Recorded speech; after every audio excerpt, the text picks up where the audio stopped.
Thank you. Welcome, everybody, to the House Committee on General and Housing.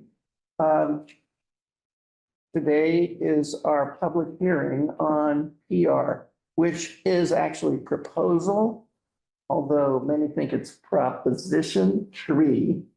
And what we're going to do, and welcome everybody, and thank you for those of you in the room who are bothering to come and sit here with us.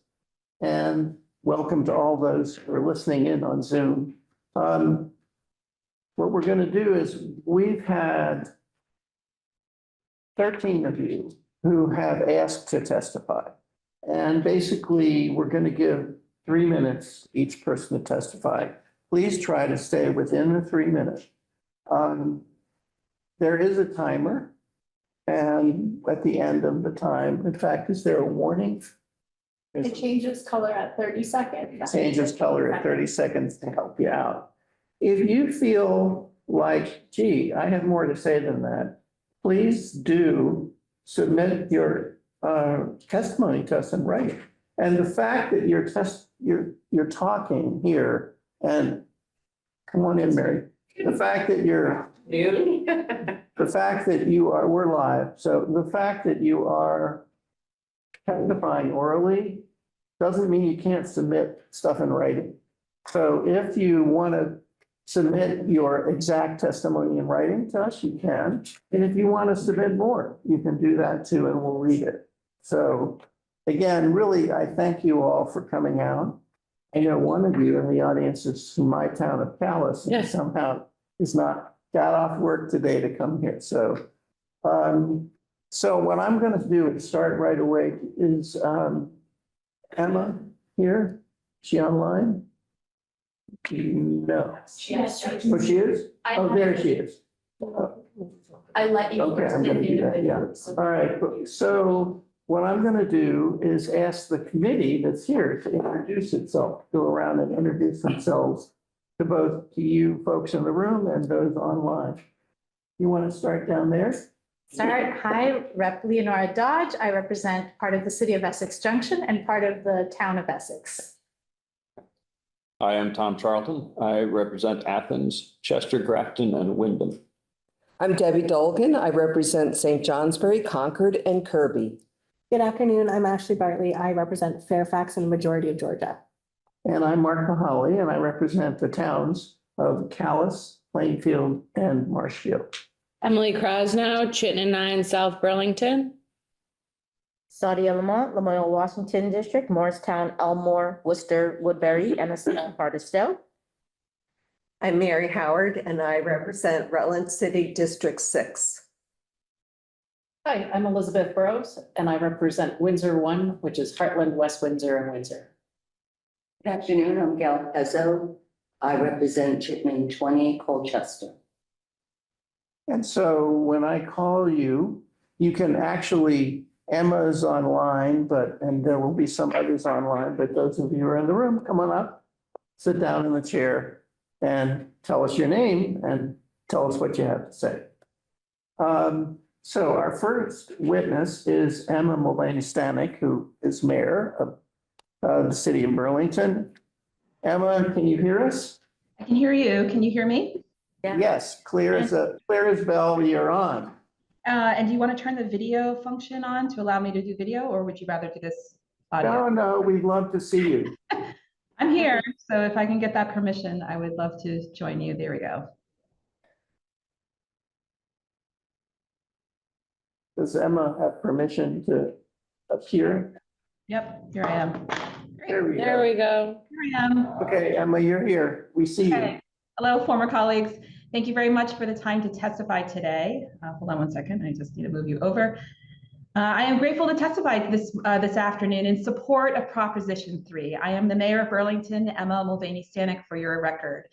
This amendment would enshrine in our state constitution the rights of workers to organize and collectively bargain and prevent any future legislative action to roll back the hard-won protections that workers currently enjoy in the state of Vermont. Burlington is a union town. We have over 20 different unions representing municipal workers, our higher education institutions, public schools, the hospital, our designated agency, our transit system, and more. These unions represent easily thousands of Vermonters. Recently, we saw at least 4 new unions form in the last 3 years in Burlington, representing workers for the first time and granting workers the legal ability to have a say in their wages, benefits, and working conditions. This has been a very important part of the city's economic well-being because union representation strengthens the working and middle class. It reduces income inequality and it protects workers from unfair labor practices. When workers have a seat at the table, employers also thrive through improved job satisfaction, lower turnover rates, and enhanced productivity. And we here at the City of Burlington enjoy this as a benefit as a large employer in our region, where the majority of our 700 employees are currently represented by unions. Furthermore, history has shown that unionization fosters justice and equity, ensuring that marginalized workers, particularly women and people of color, have equal opportunities for fair compensation. By embedding workers' abilities to organize in the state constitution, Vermont will guarantee that workers can advocate for themselves without fear of retaliation or legal loopholes that undermine their democratic voice in their workplace. Enshrining collective bargaining rights is not just an economic issue, it is a matter of fundamental fairness and dignity for all workers. Please support Proposition 3. Thank you so much, former colleagues. Nice to see you all again. Thank you. It's good to see you again, and thanks for testifying. Thank you. Take care. Our next witness is Casey Jennings. Is Casey here? Yep. Come on up, Casey. Tell us your name and tell us what you think. My name's Casey Jennings. I'm a terrible public speaker, so I'm just gonna read what I have. I'm from the town of Lunenburg, so right over in the Northeast Kingdom. So I wish to express my complete support for this proposal, and I hope it will soon be passed by the legislature and approved by the voters. One of the most fundamental freedoms in a free society is the freedom to freely associate with others and to work together for mutual benefits.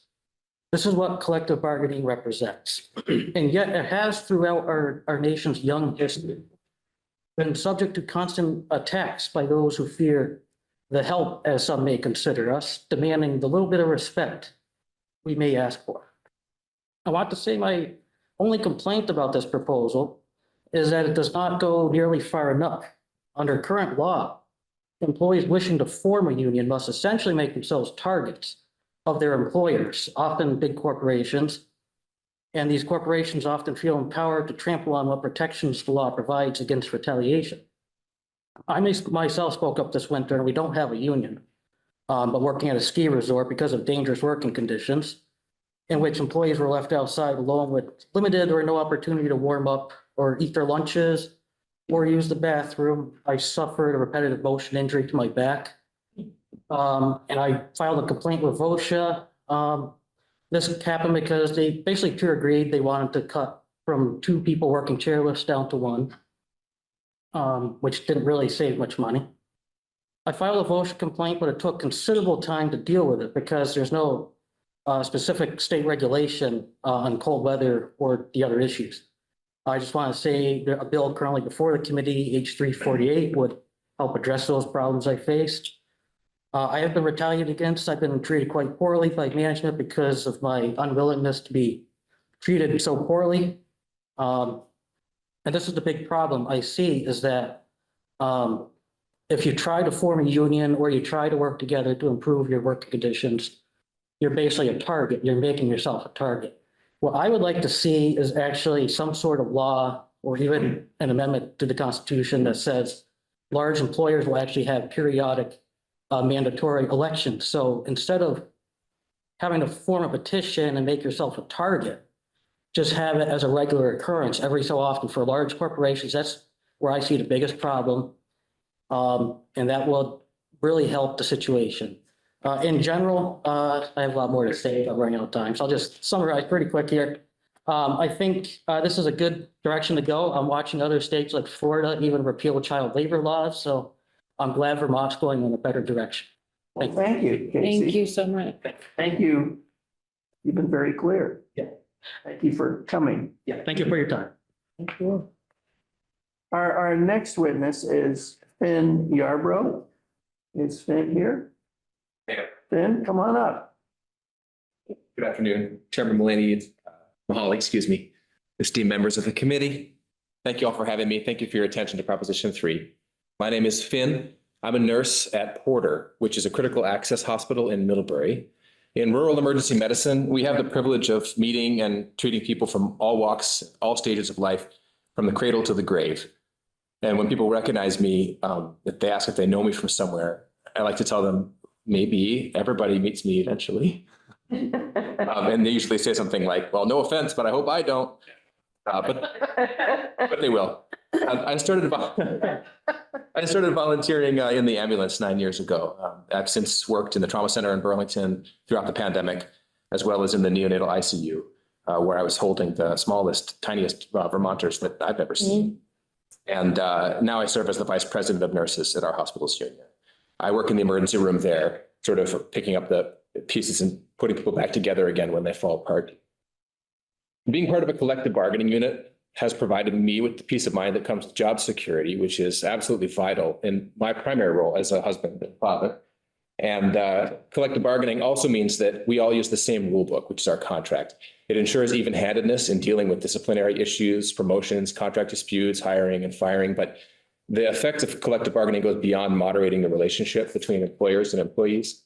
At our hospital, we're working toward the model of shared governance, where the people delivering healthcare sit alongside administration in problem solving the complex issues within our healthcare system. We're vertically integrating healthcare leadership in a way that would not be possible without balancing the power between the laborers and the executive decision makers. So contrary to popular depiction, belonging to a labor union has actually improved my relationship with my superiors and managers. We can communicate on the level, like the professionals, with shared goals of healing that we were meant to be. Most importantly, though, I believe that the right to bargain collectively has given us, the nurses, solid ground to stand on when we advocate for our patients. Nobody likes to be the first to stick their neck out, but collectively, we stand together proudly to protect people when they're vulnerable and sick and when they need us most. We live in a time when previously established norms are being challenged, in some cases entirely uprooted. Until now, we've taken for granted some of the rights that we thought to be inviolable. And so I believe that now is the time to enshrine the right of the people of Vermont to band together and bargain for our livelihoods with integrity and transparency, rather than individually behind closed doors at the mercy of whomever holds the key. In Vermont, we should all be guaranteed the right to exercise our freedom to seek unity. Thank you very much. Thank you for coming. Thank you very much. And thanks for bringing your family with you. Thank you. Our next witness is Larry Mokeen, if I'm pronouncing it right. And after Larry the next witness will be Heather Bauman. Was close. Larry Moquin. Moquin, okay, my apologies. French, just like most of us. But I am here as the president of the Vermont AFL-CIO. And on behalf of our 17,000 members, we urge you to pass Proposal 3. I want to give you a little, I didn't prepare anything. I just wanted to give you a little background. I've been a part of this since it started in 2023. The intent of this was to protect my nieces and nephews and their children. There was no ill intent at all to let everybody organize, even though I believe everybody should be able to organize. The intent was we have great laws in this state that protect workers, but 20 years from now, we could have a whole different attacks coming at a statewide level. And this will ensure that these basic rights that workers have and the only rights that they have left now are protected. And the people of the state, I believe, will overwhelmingly support this as a basic fundamental. And just like the other amendments that you all have let go to the ballot, the difference is this amendment touches every door in this entire state. It's nonpartisan. Unions are not partisan. Collective bargaining is not partisan. It's about, do you believe workers should have a voice? And I'll end just by saying, it's like, you look at your hand for such when your hand's like this, it's not very strong. You put it together and it's strong. And that's what a union does for the workers. So I appreciate you all taking this up, this 4-year process. And I hope that you guys will vote unanimously this year in the House. We only had 8 that didn't vote last time around, so we'd like to do better. And thank you very much for everything you do. Thank you. Thank you very much for coming. So Heather Bellman, Heather here, To Zoom. Zoom.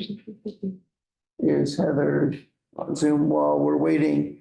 Our next witness after Heather will be John Stafford. Do you cook mostly? Oh. There you are. Heather, we can Hi. see you. We can see you. You are here essentially, I'm quote here. unquote. So take it away. Thank you very much. And good afternoon, everyone. My name is Heather Bauman. I'm a resident of Charlotte. I'm the mom of 2 amazing Vermonters, and I work as a phlebotomist at the University of Vermont Medical Center in Burlington. Pardon my scrubs, I'm about to go on shift. I'm also a member of Support Staff United, a young union of over 2,300 members here at the medical center, and one of the Health Network's 3 newly organized support staff unions. And in addition to that, I have the honor of serving as Vice President for Healthcare of AFT Vermont and working with Larry on the Vermont AFL-CIO State Labor Council. I'm here today to urge you to support the passage of Proposal 3 out of committee off the House floor and to be placed before Vermonters for a vote. As support staff, I'll just, center myself in this conversation. We're the folks who clean the hospital rooms. We dispose of the biohazard and the waste that's created, and we deliver necessary medical supplies all over the medical center. We prepare the meals for patients and staff and visitors. We're the licensed nursing assistants and the medical assistants. Some of us, such as myself, draw your blood. Others schedule your appointments. We have an extraordinary amount of patient contact, and we also do invaluable work behind the scenes to keep the hospital running. We do an extremely diverse set of essential tasks at the hospital that require skill, training, and licensure. And we're also the lowest paid workers at the hospital. And as such, we do hard work across the hospital. We do hard work at home. We're Vermonters. We're not afraid of it or immune to it. And a few years ago, we decided to put more on our plate by organizing and winning our union. We won our election by an overwhelming margin, and then we took up the challenge of bargaining with the hospital. So it was a difficult process, and it took a long time. It took a lot of partners within our bargaining unit and also beyond. We had support from the community, including members of the committee. Representative Krasnow was invaluable to us. And through all this hard work and lots of difficult conversations, we won our first contract. We won a strong contract. We were able to raise the standard of living for so many in Vermont by raising the minimum wage paid to our bargaining unit from $15 an hour to $20 an hour. We got health and safety protections as well as job security provisions that we really needed last fall when there were questions within when the UBMHN administration announced cuts to our bargaining unit as part of the proposal to slash care across the state. So the immediate impact of these raises and the protections were felt by all of our members, and they gave us a little breathing room so that we could take care of our families. But there are 2 other really valuable impacts of our contract and our organizing that I'm not sure we fully appreciated or anticipated. And one was that we won ourselves a seat at the table. Through the grievance process outlined in our contract and the Labor Management Committee, we are continually engaged in conversation with the hospital administration. You should wind up. You're out of time. Okay.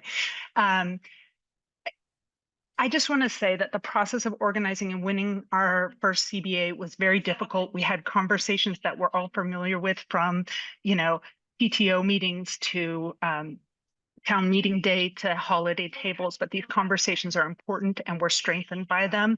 And I hope that you trust Vermonters enough to let us continue this conversation and vote on Proposal 3 on our ballots as citizens. Thank you. Thank you, Heather.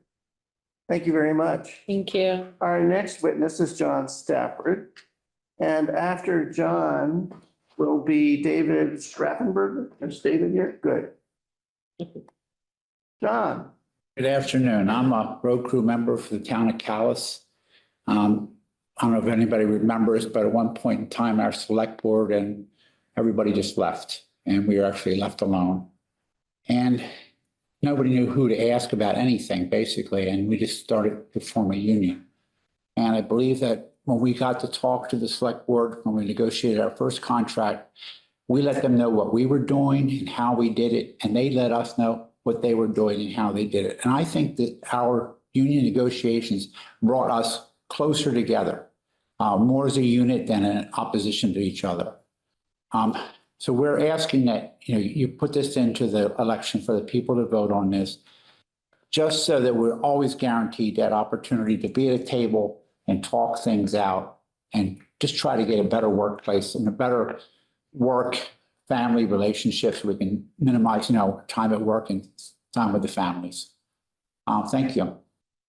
Thank you. Thank you very much. Our next witness is going to be David. Do I have it right? Schrattenberger. That's perfect. I can live with that. And after David, by the way, will be Emily Millman. Is Emily here? Soon. Soon, okay. So David, tell us who you are for the record and take it away. Very good. My name is David Schrattenberger. I live in Underhill, and I am the local president of AFGE. That's the American Federation of Government Employees, Local 2076. Having said that, I could say a lot, but we have this little thing called the Hatch Act that we have to be careful about here. So I get to say things on behalf of our members.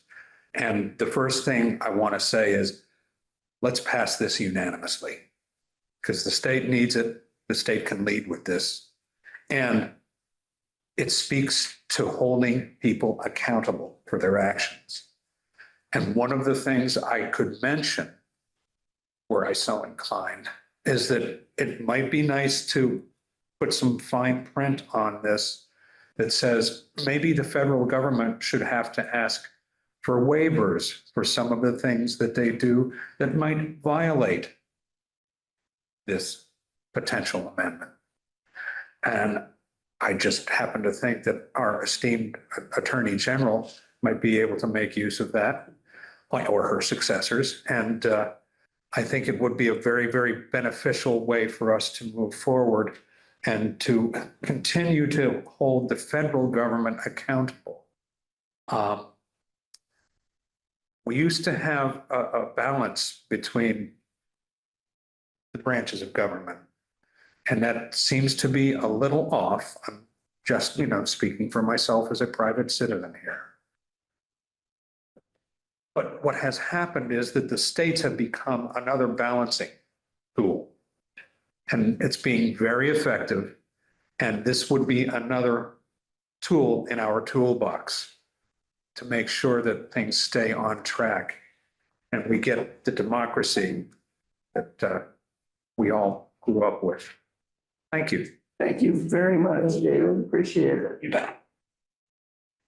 Our next witness is Emily Millman, who's with us by Zoom. And after Emily will be JP Isabel. So, Emily, you see us? We see you very well. Hi there, everybody. Thank you so much for having me today. My name is Emily Millman. I'm a registered nurse employed at the Emergency Department of Northwestern Medical Center in St. Albans, Vermont. I'm here today to express my strong support for Proposal 3 and the right to collectively bargain in Vermont workplaces. My personal involvement with union work began in this past fall of 2024 when my nursing colleagues and I decided this past time for nurses to be involved in the decision-making process for our little hospital. We learned that a union changes how decisions get made, and that by forming our union, we could have a meaningful voice in the policies and procedures in our workplace, which is also the hospital that many of us, our friends, and our families receive care. In February of 2025, we voted to form our union, Northwestern Healthcare United, with the goal of providing exceptional care for our community. Unions are essential because they ensure that the voices of those on the ground, the people who carry out the day-to-day work, are meaningfully included in the decision-making process. These individuals bring invaluable experience and insight that often gets overlooked when the decisions are made solely by upper administration. For example, last summer, the administration at NMC made a unilateral decision to decrease incentive pay, the method by which the hospital fills staffing holes when there are critical patient care needs not being met. With organization and by using our collective voice, we were able to work with NMC administration to reverse this unilateral decision, and we are now in the process of bargaining our first union contract. When union members and administration work collaboratively, we are able to cover more ground and address challenges more effectively. Partnership between leadership and labor fosters a stronger, more resilient work environment and ultimately leads to better outcomes for everyone involved. Better decisions are made when the people responsible for implementing the decisions have a hand in shaping them. So unions, we're supporting a more democratic, inclusive, and thoughtful approach to how our workplaces are run.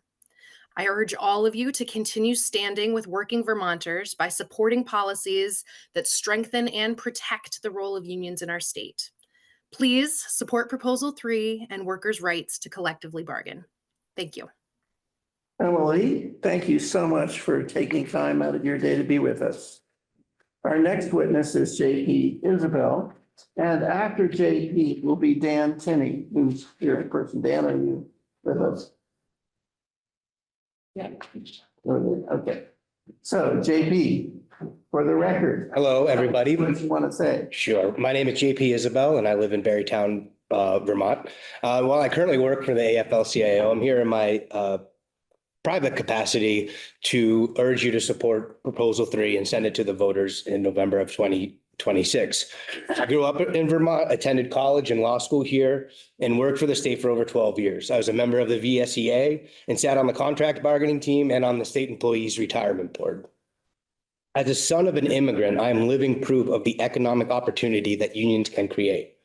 My grandfather, my father's father, came to this country in search of a better life for his family. He found that opportunity in the granite sheds of Barrie, where union membership gave him a fair wage and a path forward. My maternal grandfather was a union member working at the Boston Globe.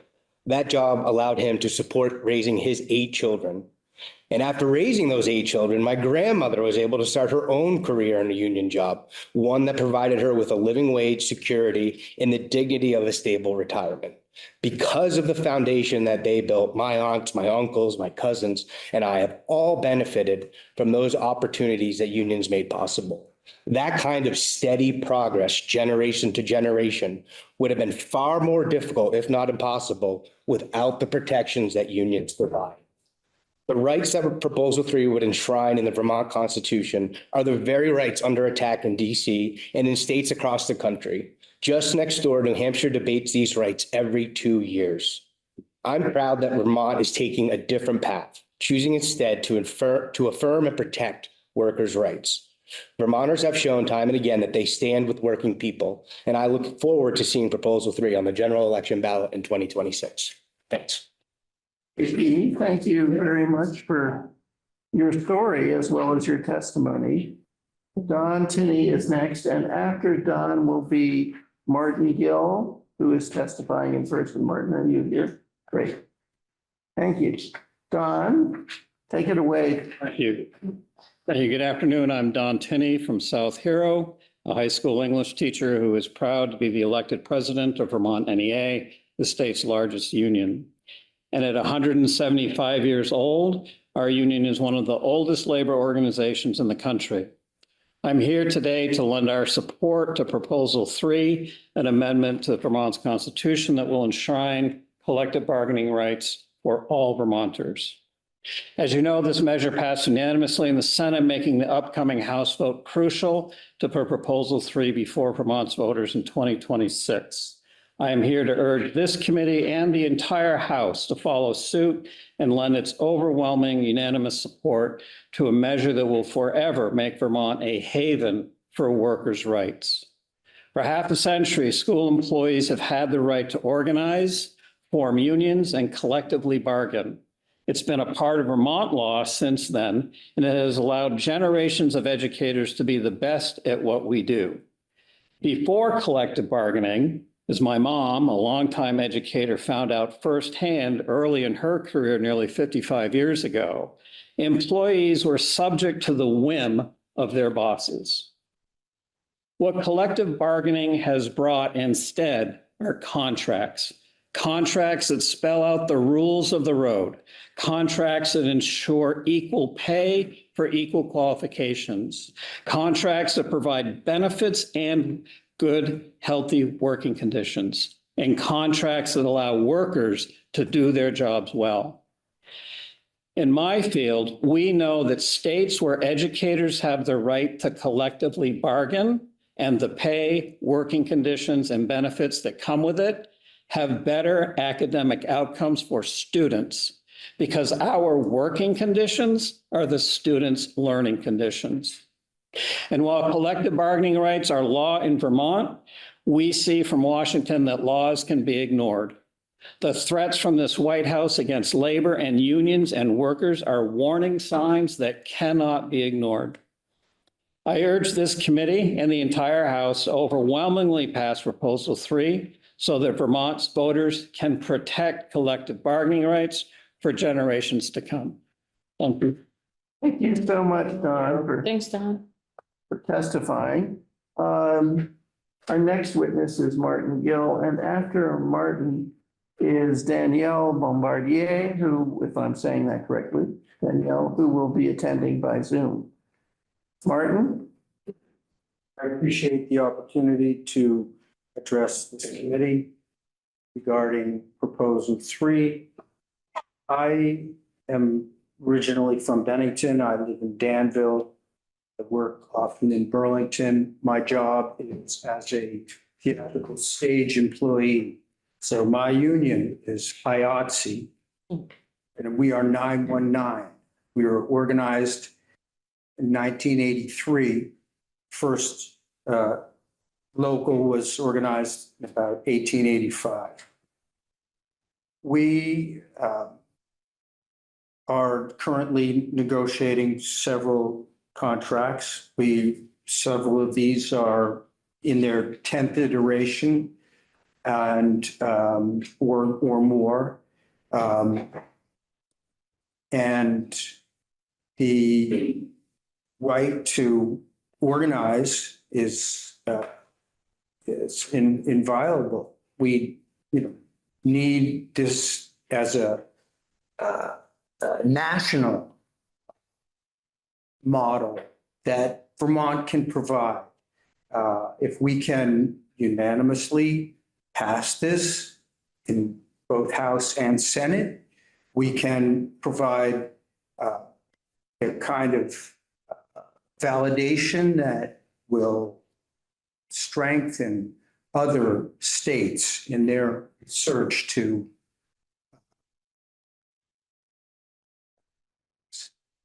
enthrone this. So much more to say, just thank you for this opportunity.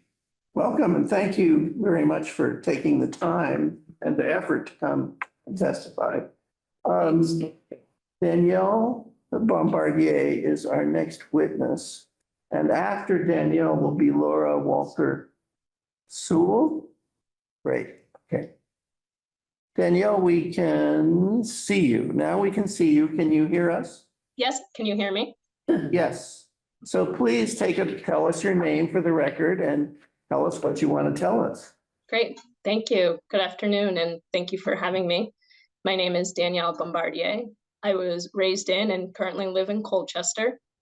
I've been a union member since 2011 with the IBEW as an electrician and with the NEA teaching the electrical trade in our career and technical education system. I also serve as Secretary Treasurer of the Vermont AFL-CIO State Labor Council. I support Proposal 3, and I ask you to as well. This amendment will empower and protect workers by preserving the right for working Vermonters to choose to form a union. Just as our legislature recently provided the reproductive liberty vote to Vermonters, I ask for your support in bringing this workers' liberty vote to your constituents. Today, across the country, workers' rights are under direct threat. Vermont has the opportunity to be at the forefront of expanding rights for working people, helping to reverse growing income inequality and discriminatory labor practices. I hope Proposal 3 will see strong support from this committee, from the representatives, enough to match the unanimous support received in the Senate. Thank you. Danielle, thank you so much for taking the time to come and be with us. Our last witness is Laura Walker-Stool. Is that right? That's correct. Laura, come up. And I could say you saved the best for last, but I don't think so after hearing you. But 13 is a lucky number for me. Okay, can you hear me okay with this? Okay. Full disclosure, I am a Vermont NEA member. I've worked in education since 1981. I've worked in schools that have had collective bargaining and not have collective bargaining. So it goes without saying that these are not normal times. A lot of us have been astonished. A lot of us have been weeping behind closed doors. A lot of us have been marching peacefully and speaking up loudly. When my dad was a young teenager, he worked in a silk mill. He fed raw product into a behemoth of a machine by hand. There were no safety standards to protect him or his fingers. When I was a little girl, I remember asking my dad, "How can you tuck your fingers like that?" when looking at the nubs that met his palm. Even though my dad was an unstoppable person, he bore the scars of that job for the rest of his life. When I was in my 20s, I worked at night in a small Italian family restaurant. And in the almost year that I was there, I saw at least 25 people quit or be fired. The owner, the boss, was so indignant and belittling to his workers that when I was able to get another part-time job after being there almost a year, I gave him my 2 weeks notice. My boss said, "Leave now," in the middle of my shift. I took my apron off and I walked out the door. Luckily, I had a full-time teaching job during the day, but not everyone is that fortunate. I know of so many similar instances, but let's fast forward to today. After a Canadian union has successfully organized one of 7 Amazon warehouses in Quebec, Amazon warehouse workers there tried to collectively bargain with Amazon for better working conditions and pay. The response from their boss, one of the richest men in the world, a man who made $8 million for every hour of the year in 2024, okay, that's $192 million a day. That's not chump change. A man who's planning to build a gigantic 107,000 square foot warehouse in Essex, Vermont, not far from where I teach. What did this man do to the workers in Quebec? He closed all 7 warehouses, leaving 1,700 people, full-time workers, unemployed, without jobs. Jeff Bezos and Donald Trump have many things in common, and one of them is their disdain for unions and collective bargaining. On March the 27th, 2025, the White House fact page, which I do read, it says, and I quote, "In order to protect our national security, an executive order was signed ending collective bargaining with federal unions. Hostile federal unions will no longer be able to obstruct agency management. Certain federal unions have declared war on President Trump's agenda, and this is dangerous," end quote. Our president's attack on collective bargaining has drawn condemnation from members of Congress across party lines. Proposal 3 is first brought forward and sponsored in 2023 by 20 Vermont senators. You're out of time, so. I have two more short paragraphs. Can I just say them? Yes. Oh, thank you so much. This proposed amendment would enshrine the right to collectively bargain in the Vermont State Constitution. Many of you in this room have been bold before. The Vermont Constitution was amended in 2022, adding language to protect the right of personal reproductive autonomy and prohibiting government infringement. I implore you, as someone who was a dedicated collective bargainer myself for many years, let's elevate our voices together and let's leave people better off than we found them. Thank you. Laura, thank you very much.